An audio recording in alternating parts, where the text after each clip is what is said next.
চোখ রাঙাচ্ছে ডেঙ্গি। কলকাতা দুর্গাপূজা কমিটিগুলিকে বিশেষ নির্দেশ কলকাতা পুরসভার। ডেঙ্গি নিয়ে অ্যাডভাইজারি জারি করল কলকাতা পুরসভার স্বাস্থ্য বিভাগ। দুর্গাপুজো কমিটিদের জন্য জারি করা হলো অ্যাডভাইজারি। পুজো প্যান্ডেল তৈরি করার সময় বিশেষ নজরদারি রাখতে হবে বলে সতর্ক করা হলো পুজো কমিটিগুলিকে। নির্দেশিকায় জানানো হয়েছে মণ্ডপের আশেপাশে পরিষ্কার পরিচ্ছন্ন রাখতে হবে।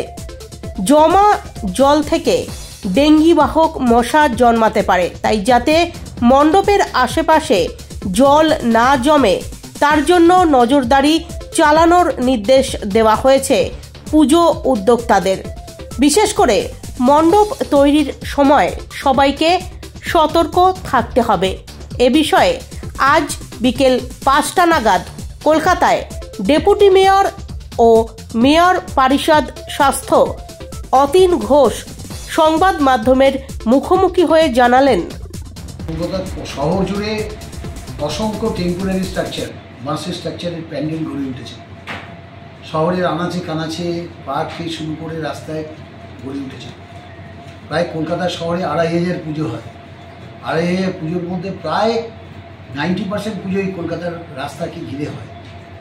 স্বভাবতই এই যে প্যান্ডেলগুলো হয়, এই প্যান্ডেলের মাসের মাথায় বা কোনো জায়গায় তেরপল একটু ঝুলে থাকে, তেরপলের মাথায় সেখানে প্রচুর জল জমে থাকে, যেটা এই সিজনে এই সময় অত্যন্ত বিপজ্জনক। প্রতি বছরই আমরা গত কয়েক বছর ধরে অ্যাডভাইজারি জারি করছি যে বাঁশের মাথার যে মাথাটা থাকে, সেটা আকাশের দিকে মুখ করে থাকে, ওর ওপরে একটা গাঁট থাকে, গাঁটের মধ্যিখানে একটা ছোট হোল থাকে, যেখানে বৃষ্টির জল জমা পড়লে ওখানে ডেঙ্গুর মশারা ডিম পাড়তে খুব ভালোবাসে। ফলে প্যান্ডেল করতে গেলে প্রথম হচ্ছে বাঁশের গাঁটটা মাথাটা কেটে দিতে হবে, আর নাহলে যদি সেটা অনেকটা বড় হয়ে থাকে, যেটা কাটা সম্ভব না প্যান্ডেলের ক্ষেত্রে, সেক্ষেত্রে ওপরে প্লাস্টিক দিয়ে বা কাপড় দিয়ে মুড়ে দিতে হবে যাতে জল জমতে না পারে। হ্যাঁ, তো যদি কাপড় দিয়েও মুড়ে দেয় তাহলেও ভেতরে জল থাকলে মশা ডিমটা পারতে পারবে। তো এইটা করা, এবং যেখানে সেখানে সতর্কতাগুলো বিষয়ে অ্যাডভাইজারির মধ্যেই বলা আছে যে কী কী পদক্ষেপ নিতে হবে পুজো কমিটিগুলোকে।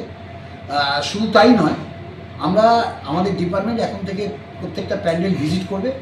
কিছু কিছু প্যান্ডেল আমি নিজেও ভিজিট করবো। যেমনি গতকাল আমার 3 নম্বর ওয়ার্ডের বেলগাছিয়া রোডের উপর গুরুদ্বারে একটা ড্রাইভ আছে, ওখান থেকে আমি তারা প্রত্যয় বেলগাছিয়া সাধারণ দুর্গোৎসবের দুটো বড় পুজো হয়, তাদের প্যান্ডেলগুলো ভিজিট করবো।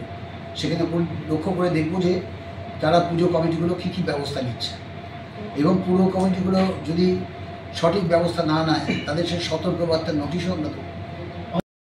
না, আমরা কাউন্সিলরদের আজকে প্রত্যেকটি কাউন্সিলরের কাছে, আজকে আমি তো একটা ওয়ার্ডের কাউন্সিলর, আমার কাছেও চিঠি গেছে যাতে আমার ওয়ার্ডের যিনি ভেক্টর কন্ট্রোল ইনচার্জ, তার কাছে চিঠি, সমস্ত তার ওয়ার্ডে যতগুলো পুজো কমিটি আছে তার চিঠি গেছে, তিনি সেই পুজো কমিটিগুলোকে চিঠি দিচ্ছেন এবং আমার কাছে গেছে যাতে আমি পুজো কমিটিগুলোকে নিজেও ব্যক্তিগতভাবে বলতে পারি।